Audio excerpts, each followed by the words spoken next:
Bonjour tout le monde, bienvenue à ce nouvel épisode de Folie douce, ici Yvan Bugeaud. Aujourd'hui, Catherine Stassin est avec nous, sa chronique « La dépression chez les aînés ». À l'espresso et à l'espresso allongé, Pierre Laporte amène son sujet « Pourquoi jure-t-on ».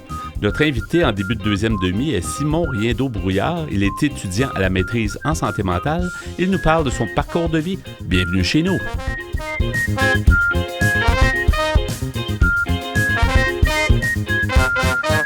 La santé mentale est toujours au cœur de notre quotidien. Nos chroniqueurs vous présentent leur sujet. J'accueille maintenant notre collaboratrice Catherine Stassin. Bonjour Catherine. Bonjour Yvan. Aujourd'hui, ta chronique « La dépression des aînés ». Oui, c'est pas drôle. Malheureusement, ça. Non, effectivement. Il y a des dépressions à tous âges, mais chez les aînés, effectivement, ça peut être encore plus difficile, je dirais. Oui, mais on va tout de suite remonter le moral à tout le monde et dire que vieillir, c'est pas inévitable d'avoir une dépression. Non, c'est sûr. C'est inévitable. C'est évitable, c'est ça. C'est évitable. C'est ça, c'est évitable. Donc, vieillir ne déprime pas. Non, d'accord? Du tout, là. Mais il y a des situations, il y a des enjeux qui sont vécus par les aînés. Je pense que c'est ça que tu veux parler. Exactement. On va dire que quand même, on va donner 2-3 petits chiffres pour voir si, dans le fond, c'est quelque chose de significatif ou pas. Ouais. Mais quand même, on va se dire que les gens qui ont vraiment une dépression grave et qui sont des aînés, on va faire très, très attention parce que ça va aggraver, s'ils ont une dépression grave, majeure, 2 à 3 fois le risque de décès chez les personnes âgées. Ouais. Donc, on parle de personnes âgées à partir de 60 ans. Ça les affecte. Bien, toujours 100 ans, je trouve qu'ils exagèrent un petit peu. C'est comme quand ils nous disent que les X et, je sais pas, les baby boomers vont jusqu'en 65. Je suis pas d'accord. Écoute, c'est comme ça que les statistiques parlent, comme ça qu'ils disent. Mais tu sais, 60 ans, là, je m'excuse, le 60, c'est comme le 40 d'autrefois. Fait que personne âgée, on peut dire ça, mais bon. Pas d'accord. On peut faire des commentaires non scientifiques tout à fait valables. Ouais. mais disons que pour la forme, on va dire que c'est 60. Voilà, on n'est pas d'accord. Pour nos chiffres. Et ce qui est moins drôle, c'est que c'est le facteur le plus important associé au suicide à cet âge-là. Ah bon? Voilà. Donc, on va faire très attention à ça et on va être attentif aux symptômes. Et ces symptômes, ce n'est pas tout à fait les symptômes d'une personne à l'âge adulte ou adolescente ou jeune adulte. Alors, les symptômes de manière générale, on parle souvent dans une dépression de perte d'énergie, on perd de l'intérêt, du plaisir dans les activités, etc. Mais pour les personnes d'âge bien mûr, les personnes âgées, on va parler plutôt que c'est une prédominance des symptômes psychosomatiques, c'est-à-dire que ils sont vraiment les plus importants. On va avoir des douleurs inexpliquées. Les gens vont retourner chez le médecin et dire « Oui, mais vraiment, j'ai mal à la tête, c'est pas possible, il se passe quelque chose. » Ou « J'oublie tout le temps ceci, j'oublie tout le temps cela. » Même si c'est pas gravissime, mais qui pensent peut-être avoir autre chose. Ou ils ont des vomissements, mais de nature psychosomatique. Ou donc, des douleurs ici et là. Tout à fait. Mais qui sont psychosomatiques, c'est ça, qui sont pas... Voilà. Après examen, on trouve rien, j'imagine. Mais c'est ça. Là. Elle dit « j'ai mal » la personne, mais elle ne va pas dire « je suis déprimée ». Elle ne vient pas chez le médecin ou elle ne dit pas aux amis « je suis déprimée ».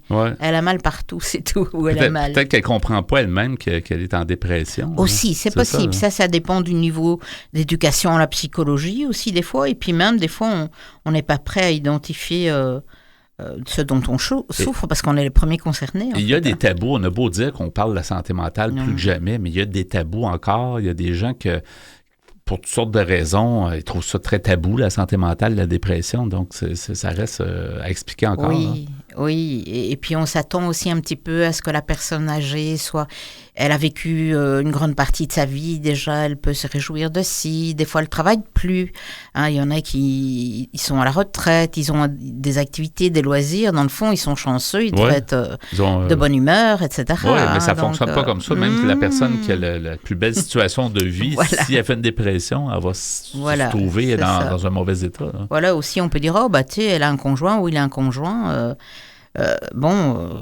Tout doit bien aller, dans le fond. C'est ça, mais c'est pour ça qu'il y a des mythes là-dedans, puis il y a des mauvaises compréhensions de la situation. Là. Bon, où on peut se consoler, c'est que les cas de dépression majeure chez les personnes âgées, c'est 3 à 5 %. Donc, il y a des gens qui sont plus à risque. C'est des gens qui ont une maladie chronique, des gens qui vont attraper une maladie chronique qui va s'empirer peut-être avec la vieillesse. Je peux parler que ce soit du diabète ou autre chose. Les gens qui sont dans un établissement de soins de longue durée, CHSLD, ça c'est un facteur aggravant malheureusement. Et des gens qui sont eux-mêmes personnes âgées, mais qui vont aussi s'occuper encore. Moi, j'ai une voisine qui s'occupe de sa mère qui a passé 90 ans et elle est retraitée aussi. Donc, elle ne profite pas de sa retraite. Elle est tout le temps à s'occuper de sa mère, atteinte de début de démence. Et beaucoup de gens, plus qu'on pense, prennent leur retraite, pas nécessairement pour la couler douce, mais pour s'occuper justement de quelqu'un, parce qu'ils trouvent qu'ils sont pas capables de conjuguer travail et ça là, en même temps. Hein. Quand ils ont cette possibilité, là où en tout cas ils se la donnent, même si la retraite n'est pas toujours, ou pas, le montant n'est pas encore terrible, des fois on n'a pas le choix en effet que de faire ce choix-là. Pour se concentrer sur ça, là, sur l'aide. Là. Mais bon, alors maintenant on en arrive un petit peu aux facteurs à risque, hein, parce que là j'ai parlé un petit peu des types les pourcentages, mais le plus grand des facteurs de risque, c'est l'isolement social. Alors, quand on a 60 ans, on est à risque. Pourquoi ? Parce que les enfants ont quitté la maison, si on a eu des enfants. L'éloignement des petits-enfants. Et si on n'a pas eu d'enfants, eh bien, peut-être que nos amis sont occupés avec leurs petits-enfants ou autre chose. Et ils n'ont pas de temps pour nous. Donc, on perd aussi progressivement les proches. Moi, je le vois pour ma mère qui a plus de 90 ans. Le plus difficile vraiment, c'est qu'ils ont perdu ou ils perdent leurs derniers amis, en fait, quand on vit aussi vieux. Ça devient déprimant, donc, c'est très difficile à vivre. Les gens de leur âge qui partent un après l'autre, là, ça devient déprimant un petit peu. Oui, et puis ce que j'ai remarqué, ce qui faisait quelque chose aussi, moi, c'est que quand une vedette connue de leur âge mourait, en fait, c'était quelque chose qui marque ma mère, en tout cas, là, quand il y a des gens importants qui décèdent, parce qu'ils s'identifiaient, donc c'était leur génération, etc. Ils se disent, oh tiens, là c'est mon tour, là c'est à moi, etc. Mais ça nous arrive, ça, à tout le monde, pas mal. Les gens qui étaient légèrement plus vieux que nous quand on était plus jeunes, puis là, ils meurent. Donc, tu te dis, OK, il y en a qui meurent prématurément, mais il y en a qui meurent aussi à un âge avancé. Donc, mais bon, il en vient à un moment donné où en fait, vos proches ont tous disparu, en fait. Vos frères et sœurs, si vous aviez une fratrie. C'est ça. Les amis et même les connaissances. Donc, ça devient difficile. Vous êtes vraiment seul. Hein. Oui, absolument. Et en plus de ça, l'autre facteur, c'est la fracture numérique. Alors, tous les gens ne sont pas éduqués à Internet et tout le monde ne veut pas l'être non plus. Donc, c'est vrai que maintenant, il y a beaucoup d'activités qui sont affichées, ne fût-ce que là. Dans le temps, c'était du bouche à oreille, où les gens allaient à l'église aussi dans le temps et il se passait le mot, on va jouer au bingo, on va jouer aux cartes tel jour, ou on va se promener, viens, etc. Maintenant, il faut vraiment être proactif pour aller chercher l'activité. D'accord ? Donc, si vous n'allez pas sur Internet, il faut aller juste sur un babillard, et encore, c'est pas toujours affiché. C'est ça, parce que les papiers, avant ça, on recevait toutes sortes de choses. Il y en a dans encore. La boîte aux lettres, mais c'est la fin, hein, maintenant. C'est ça. Maintenant, avec la poste qui termine. On est presque obligé d'avoir accès à Internet. Puis je peux comprendre les gens qui n'ont jamais vécu ça, puis sont un petit peu réticents, en fait. Moi, je les comprends tout à fait. Ils ont vécu tellement de changements qu'ils n'ont plus envie. Moi, j'en connais même des plus jeunes qui ne sont pas capables, qui ne veulent pas. Et ils sont même le rendez-vous sur Clic Santé. Tout ça, ça doit être fait.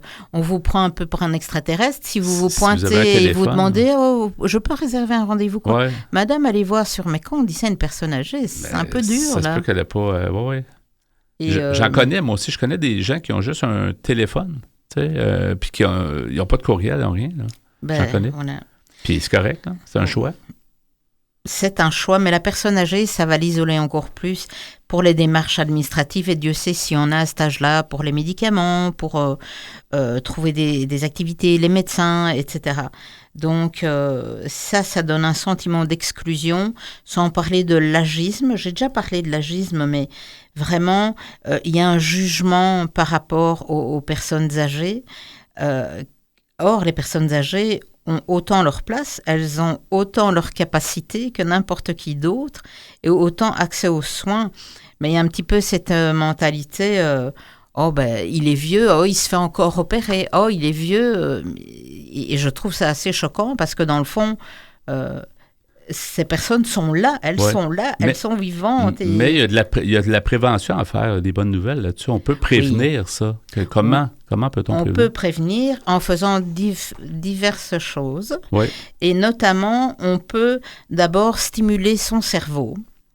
Donc, en stimulant son cerveau, on parle de quoi? C'est bien sympa, des lectures, jeux, mots croisés, sudoku. Je ne sais pas ce que tu aimes comme genre de truc. Ouais, j'aime pas ça, sudoku, mais il y a d'autres trucs. Il y a plein de jeux en ligne aussi, désolé, mais des jeux gratuits qu'on peut faire où vous allez chercher simplement un casse-tête à la bibliothèque. Ouais. Il y a plein de jeux à la bibliothèque gratuits. Hein.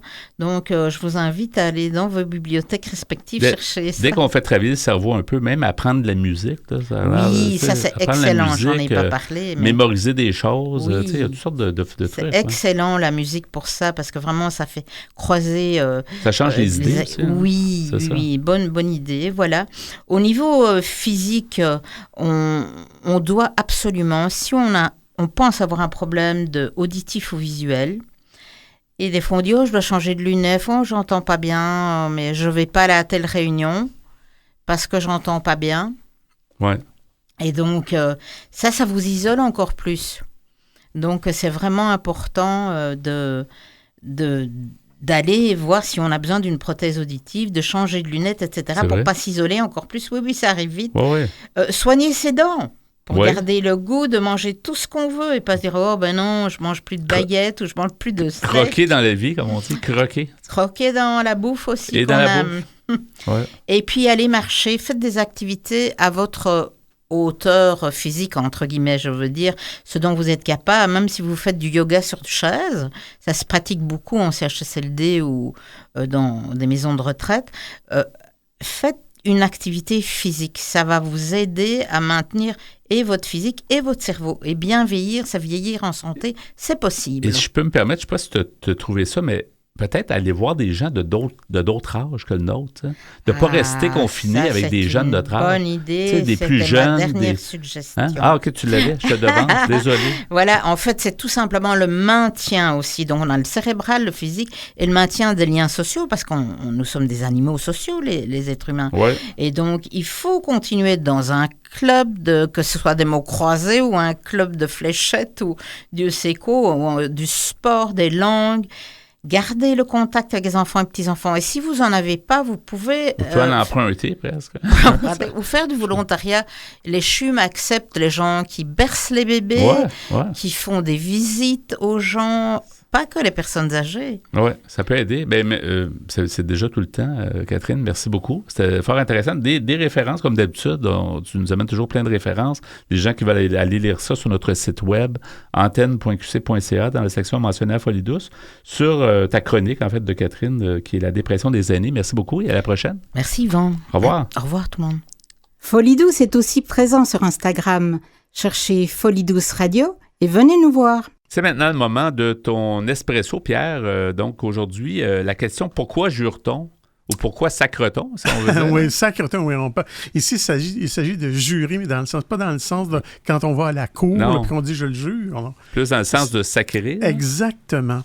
Et j'ai trouvé un article qui est très intéressant là-dessus, mais je vais quand même commencer par Pas par un sac, j'espère. Non. Non, quand même. Je vais me retenir. Mais je vais vous dire qu'est-ce qu'on donne comme définition sur le fameux site Wikipédia. Parce que des fois, c'est toujours intéressant de voir quelle définition on donne à telle ou telle chose. Alors, sur le site Wikipédia, on nous dit « Un juron est une brève exclamation plus ou moins grossière, vulgaire ou blasphématoire dont on se sert pour donner une intensité particulière à un discours, que cela soit pour exprimer ce qu'on ressent face à une situation donnée, pour manifester sa colère, son indignation ou sa surprise. Dans ce dernier cas, il fera office d'interjection. Ou encore peut-être pour donner de manière générale plus de force à un propos.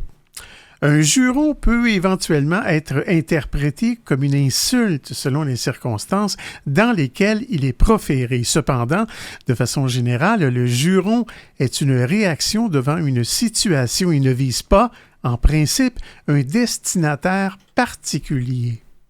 On nous dit aussi sur le site Wikipédia la formation. Les jurons ne sont pas des mots neutres relativement au reste du vocabulaire. Il s'agit généralement de mots interdits ou faisant référence à des choses ou des actes interdits, cachés ou non moraux. En anthropologie et en psychologie, les jurons et gros mots relèvent de l'obsession primale de la population dans laquelle ils ont cours. Les jurons sont donc fortement connotés culturellement et varient selon la société concernée et ses inhibitions. Dans les sociétés humaines, on peut généralement noter les jurons liés aux éléments suivants. Il y a deux grandes catégories. Il y a les animaux. Le juron préféré de Socrate était par le chien et se rapporte au dieu égyptien Anubis. Plus proche de l'insulte, Hélène est qualifiée plusieurs fois de chienne. Le médisant des caractères de Théophraste utilise également le chien pour caricaturer une femme qu'il sous-entend être une prostituée. Et l'autre catégorie, c'est le corps et les fonctions corporelles.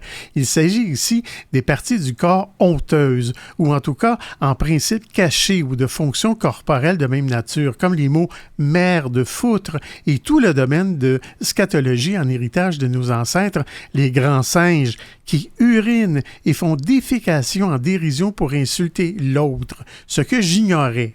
Mais on ne ferait pas ça dans la vraie vie, je pense. Non, bien sûrement pas. Mais ce que tu dis, c'est intéressant par rapport au milieu, parce qu'ici, quand les gens sacrent, c'est souvent les mots qui sont originaires de l'Église. Oui. Au Québec, oui. Oui, fait que c'est pour ça que ça dit les sociétés, les jurons sont influencés par le milieu, mais effectivement. Oui, mais je vais y arriver tantôt. Ici, je peux comprendre que c'est ça qui... Ouais. Oui, ici, là, c'est très général, mais je vais y arriver au Québec, tu vas voir. Ouais. Et en terminant sur Wikipédia, on nous dit la sexualité ou les organes sexuels constituent quasiment un domaine à part, tellement est large le vocabulaire grossi et le nombre de jurons et d'insultes qui utilisent le domaine de la sexualité, que ce soit pour désigner un organe, un acte, éventuellement considéré comme interdit ou déviant, ou un autre non-dit en relation, comme par exemple les mots putain et bordel. L'honorabilité de la lignée maternelle y goûte aussi, comme par exemple pour les expressions fils de pute ou fils de chienne, etc. Et aux États-Unis, évidemment, le mot de 4 lettres commençant par F, oui. C'est assez mal vu, on ne le dira pas, mais effectivement, c'est mal perçu là-bas. Sûrement. Ouais. Et sûrement que dans toutes les langues à travers le monde, et ça ne doit pas être trop joli quand les gens se mettent à jurer. Alors, maintenant, dans un article que j'ai trouvé sur Internet qui s'appelle « La petite histoire des sacres au Québec », c'est sur le site leverbe.com et c'est écrit par un monsieur du nom de Simon Lessard. Alors, ce monsieur Lessard nous dit « En 1968, Robert Charlebois, Yvon Deschamps et Louise Forestier lançaient l'Hostie Show. Pour ceux qui l'ignorent, ça s'écrivait O-S-S-T-I-D-C-H-O en un seul mot. À l'époque, sacré publiquement brisait un tabou. Aujourd'hui, l'usage des mots sacrés dans l'espace public est devenu banal. D'où vient cette mauvaise habitude proprement québécoise de jurer avec des mots d'église? Serions-nous le plus religieux ou au contraire le plus mécréant de tous les peuples? Ça a tellement été influencé, c'est ça, le Québec a tellement eu une omniprésence de la religion que c'est sûr que c'est ça qui ressortait, là. Oui, puis tu vas voir au fil de l'article, ce monsieur Lessard va nous en parler. Il nous dit, si partout dans le monde on jure, le sacre québécois demeure un cas particulier. Dans le film Bon Cop, Bad Cop, une scène d'humour emblématique présente cette particularité de la belle province, alors qu'un policier québécois tente d'expliquer les subtilités des déclinaisons des sacres en verbes, adjectifs et substantifs à son collègue ontarien. L'origine des sacres du Québec est un mystère qui fascine et divise les spécialistes. Pour répondre à la question, les chercheurs doivent faire appel à l'histoire, à la linguistique, à la sociologie et à la psychologie. Surtout, ils doivent déterminer ce qui est unique au peuple québécois, ce qui peut expliquer cette marque distinctive. Et c'est particulier que les jeunes, tu sais, à une certaine époque, les gens étaient plus pratiquants, là. Mm-hmm. C'est étonnant que certains jeunes continuaient à sacrer sacré, alors qu'ils n'ont peut-être pas une grande relation avec la religion. Oui, mais il faut croire que ça se transmet de génération en génération aussi. Alors, ce monsieur Lessard nous dit, puisque avant le 20e siècle, il était pratiquement impossible d'écrire de tels mots, les preuves manquent et les hypothèses divergent. L'opinion la plus répandue de nos jours est que nos sacres nous viennent de la Révolution tranquille. Voulant contester le pouvoir de l'Église catholique, les Québécois se seraient mis à retourner contre elle ses mots les plus sacrés. Cette idée populaire n'explique toutefois pas pourquoi c'est seulement au Québec que le rejet d'une institution religieuse aurait engendré des jurons. Alors, je vais m'arrêter ici, Yvan, et je vais revenir sur le sujet plus tard. Tu vas voir qu'il y a beaucoup de stock, si tu me permets l'expression. On va écouter ça plus tard, effectivement. Pourquoi jure-t-on? Merci.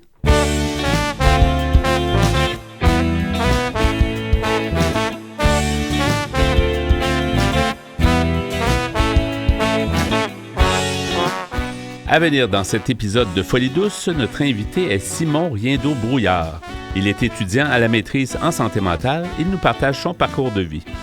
À l'Espresso allongé, Pierre Laporte poursuit avec la question « Pourquoi jure-t-on » Vous voulez échanger avec nous? Vous désirez participer à nos productions? Notre site web est antenne.qc.ca. Utilisateur des réseaux sociaux, cherchez Folie douce Radio pour nous trouver. Vous écoutez actuellement Folie douce, pionnier en santé mentale depuis 1991. Folie douce, une communauté, une radio.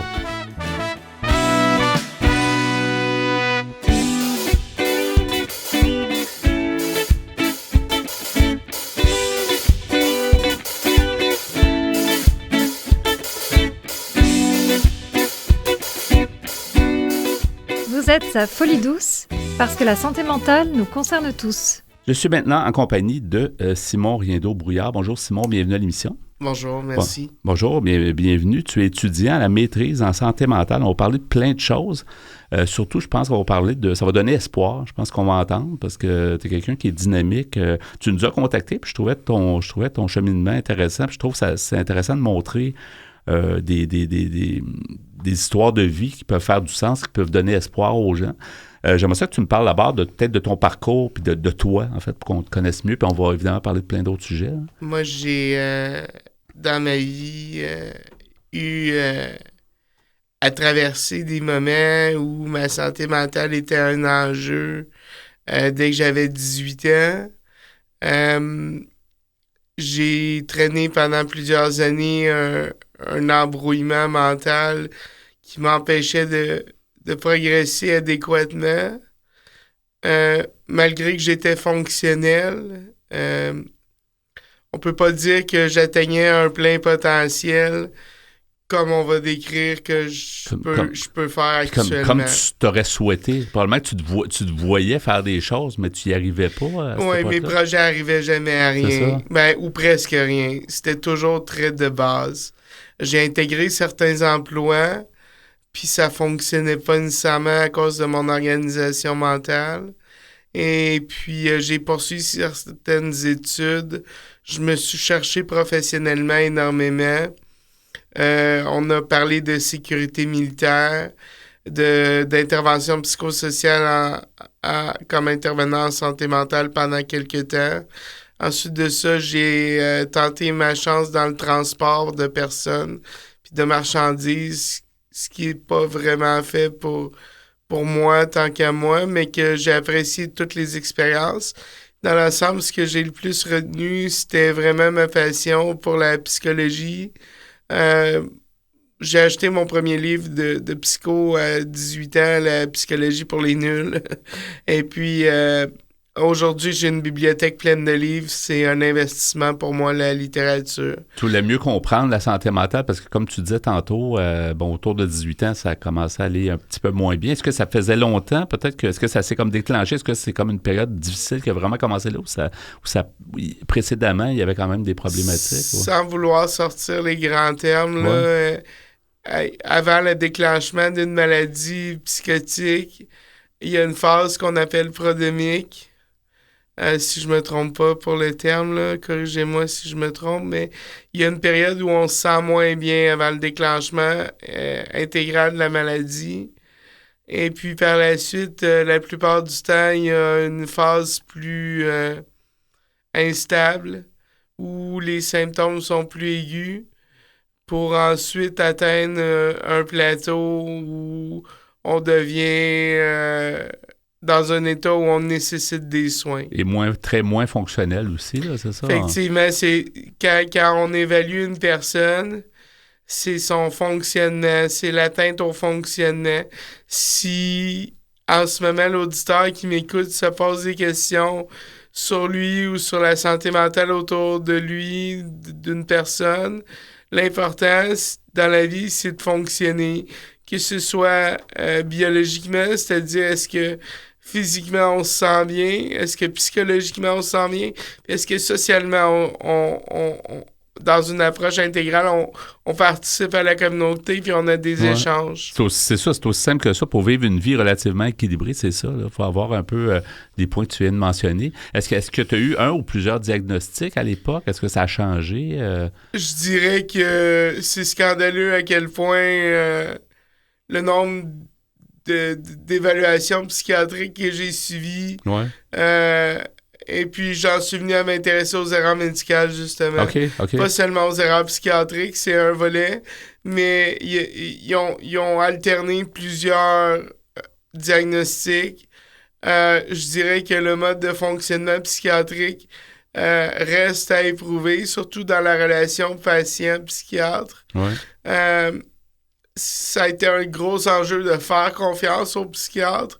C'est normal parce que la réputation de la psychiatrie est pas tellement reluisante. Parce que souvent, en sachant quelle sorte de diagnostic on peut au moins chercher, fouiller, puis essayer de se comprendre. Est-ce qu'on est vraiment ce diagnostic?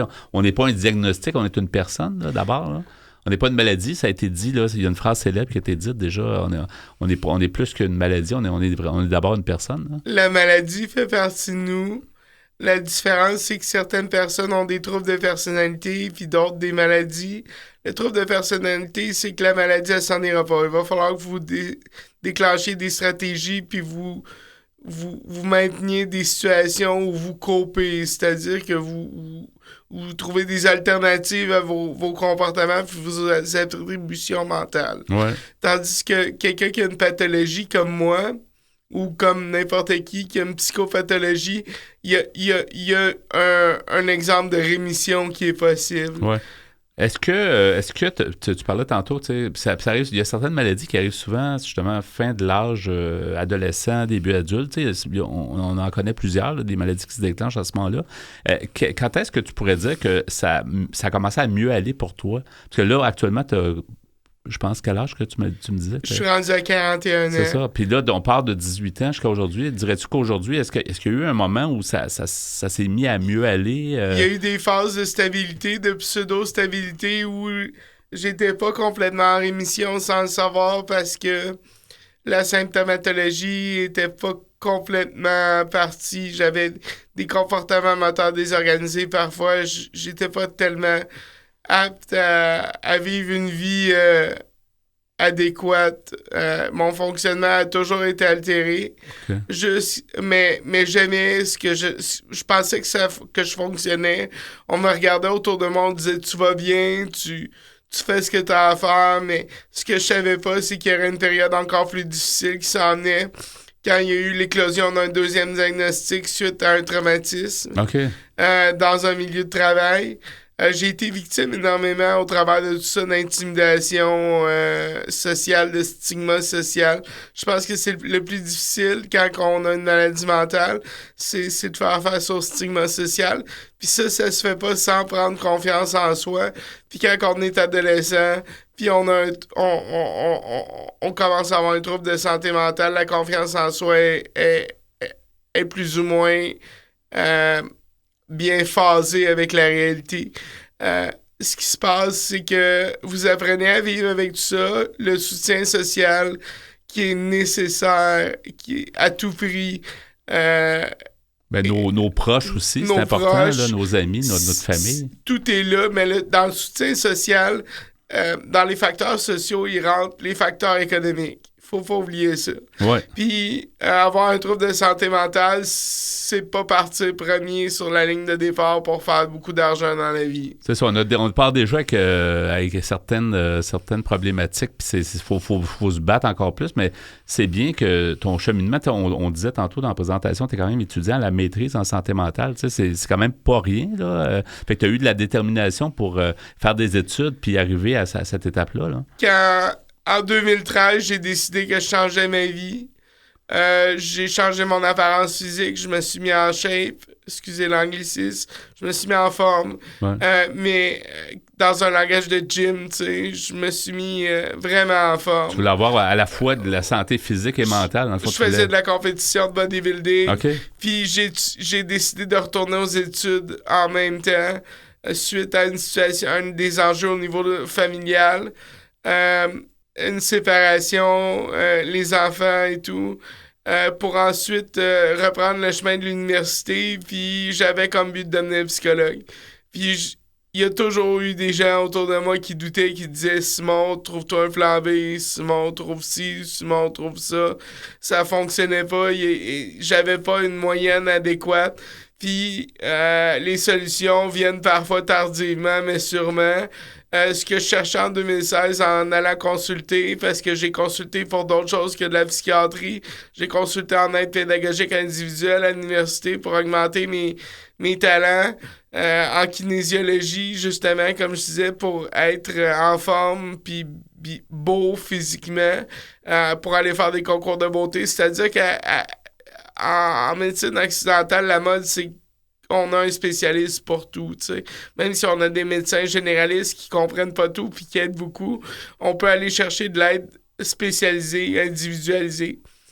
Et puis, ce qui est intéressant, c'est que l'aide pédagogique individuelle m'a pas tellement aidé pour améliorer mes performances scolaires en 2016.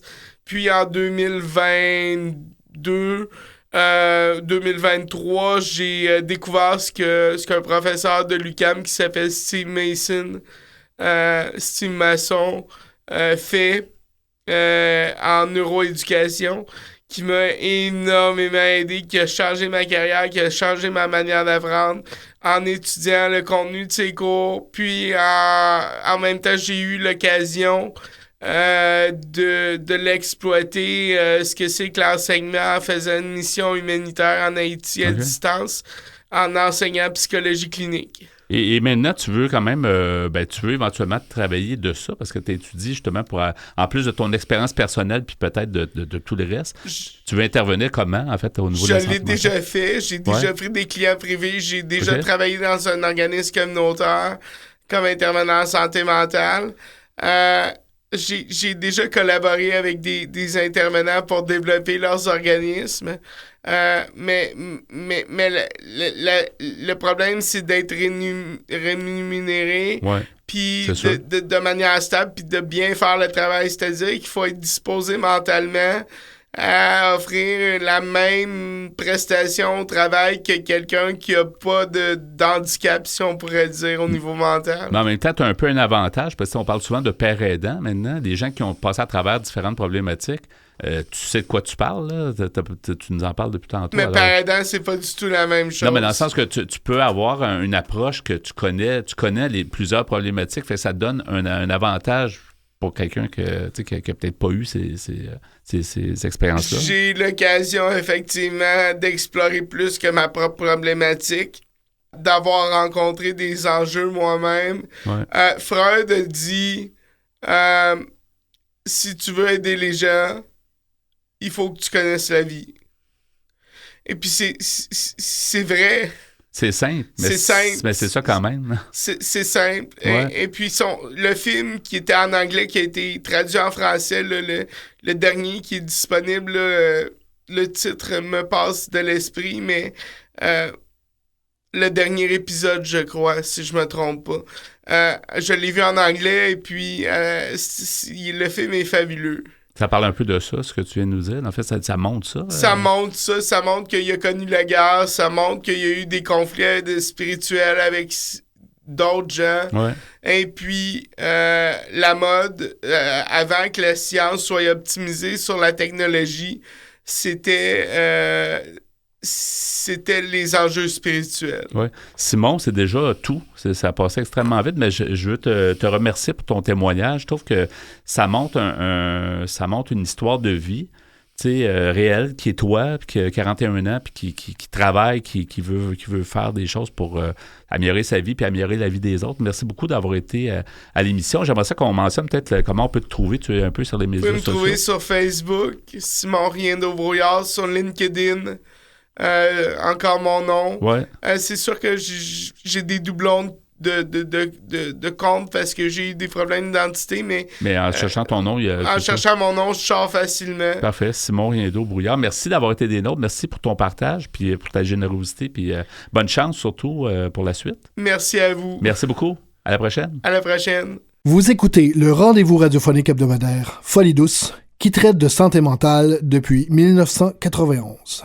Nous poursuivons avec l'espresso allongé et le sujet, la question que tu as commencé à élaborer. Pourquoi jure-t-on? Pourquoi sacre-t-on? Oui, pourquoi jure-t-on? Oui, c'est d'après un article que j'ai trouvé sur Internet qui s'appelle « La petite histoire des sacres au Québec », particulièrement au Québec. Alors, c'est un article que j'ai trouvé sur le site Le Verbe, écrit par un monsieur du nom de Simon Lessard, qui est journaliste. Alors, je continue ma lecture. Monsieur Lessard nous dit « L'historien René Hardy conserve l'idée d'une réaction du peuple québécois devant l'accroissement des contraintes issues du clergé, mais situe plutôt son origine après la défaite des Patriotes autour des années 1840. En réaction à l'Église, nous dit M. Lessard, qui était trop traditionnaliste de Monseigneur Bourget, à l'époque, qui devient de plus en plus un agent de contrôle social, les bûcherons qui pratiquaient des concours de sacre dans leur camp forestier auraient ramené cette pratique à la maison. Le phénomène se serait ainsi répandu uniformément sur l'ensemble du territoire, ce qui n'est pas facile à expliquer d'un point de vue linguistique avant l'arrivée des moyens de communication modernes. D'un point de vue linguistique, en revanche, cette théorie oblige à envisager la transmission en seulement 1 ou 2 générations de plus de 400 mots de vocabulaire, ce qui est hautement improbable, puisque la création d'un si vaste champ lexical se produit généralement sur une période beaucoup plus longue. Pour Jean-François Joubert, qui a publié à compte d'auteur en 2002 le livre qui s'intitule « Le sacre du Québec », il faut remonter beaucoup plus loin pour expliquer le phénomène. La thèse qu'il défend dans son livre et qui ne fait pas l'unanimité a de quoi bouleverser notre conception de l'histoire même du Québec. L'opposition à l'Église catholique, qui se manifeste dans nos jurons, remonterait selon lui au temps de la colonie. Les premiers habitants de la Nouvelle-France n'auraient pas été d'aussi bons catholiques qu'on l'imagine. Le roi Henri IV, protestant d'origine, envoie Samuel de Champlain, lui aussi protestant, fondé Québec en 1608, possiblement afin d'en faire une porte de sortie tolérante pour ceux qu'on appelle les Huguenots, qui étaient disciples de Jean Calvin, fortement persécutés en France. Les premiers missionnaires se sont souvent plaints du manque de piété et d'instruction religieuse des premiers colons. L'historien François-Xavier Garneau avait déjà remarqué que les catholiques émigraient peu au Canada. Une importante proportion des arrivants en Nouvelle-France provenaient des régions à forte concentration protestante. Une fois arrivés en Amérique, ils se mariaient et baptisaient leurs enfants à l'Église catholique parce qu'ils n'avaient pas vraiment d'autre choix. Ils devenaient ainsi catholiques sur papier, mais pas nécessairement de cœur.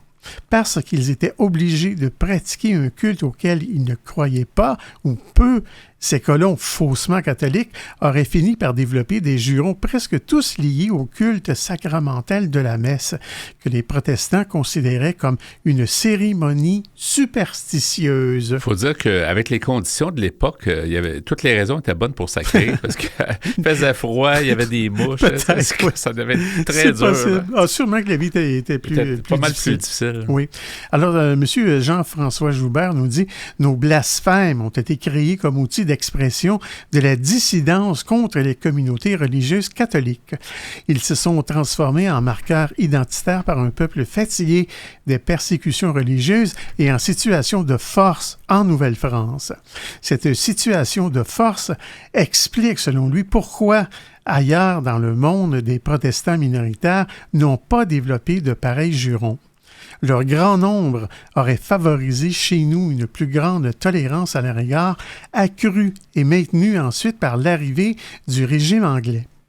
En somme, que l'on situe très tôt ou très tard dans notre histoire l'origine des sacres, il semble qu'ils apparaissent toujours comme une sorte de refoulement d'une obligation à pratiquer le culte catholique. L'absence de contraintes religieuses à notre époque risque toutefois sur quelques générations de faire de nos jurons caractéristiques une espèce menacée d'extinction. On entend parfois dire que ceux qui sacrent manquent de vocabulaire, comme ils n'arrivaient pas à trouver les justes mots pour exprimer leurs idées et leurs émotions. Mais pour le linguiste Jean-François Joubert, c'est tout le contraire. Nos jurons sont un aspect du vocabulaire des langues vivantes, et puisque la culture québécoise a longtemps été préservée par l'oral, il n'est pas étonnant qu'il soit si riche en ces mots normalement interdits à l'écrit. Selon Jean-Pierre Pichette, professeur retraité du département de folklore et d'ethnologie de l'Université de Sudbury et auteur du guide raisonné des jurons, chaque Québécois posséderait en moyenne un riche répertoire d'environ 130 jurons. Ah bon? C'est beaucoup. C'est beaucoup. Je savais pas que j'en avais autant. Je pense pas. Citant le frère dominicain Benoît Lacroix, le spécialiste remarque que si l'on remplaçait dans la langue des Français de France tout l'espace occupé par les mots merde et expressions du même genre, on s'apercevrait qu'en matière d'intensification, nous avons un vocabulaire plus riche que le leur. Mais je m'arrête ici. Merci Pierre. On va de toute façon mettre le lien de l'article dans notre section mentionnée à Folie Douce sur le site web antenne.qc.ca. Merci beaucoup. Pourquoi jure-t-on? Vous aimeriez réentendre nos émissions, entrevues et chroniques via YouTube? Pas de problème. Pour y accéder, visitez notre site web antenne.qc.ca, antenne.qc.ca. Avant de terminer cet épisode de Folie Douce, je te remercie Pierre pour ton travail en régie comme à chaque semaine. Bien, bienvenue mon cher. Merci aussi pour ta question que tu as abordée à l'espresso et à l'espresso allongé. Pourquoi jure-t-on? On a appris beaucoup de choses. Un texte intéressant d'ailleurs sur les... très très fouillé là, sur les jurons au Québec. Alors, c'était fort intéressant d'écouter ça. Notre collaboratrice était avec nous, Catherine Stassin. Elle nous a présenté sa chronique « La dépression chez les aînés ». Et notre invité était avec nous aussi, Simon Riendo-Bouillard. Il nous a parlé de son parcours de vie, beaucoup de résilience et beaucoup de persévérance dans son cas. Alors, c'était Folie Douce cette semaine. C'est Yvan Bugeaud à l'animation. Bonne semaine à tous et à la prochaine. Au revoir.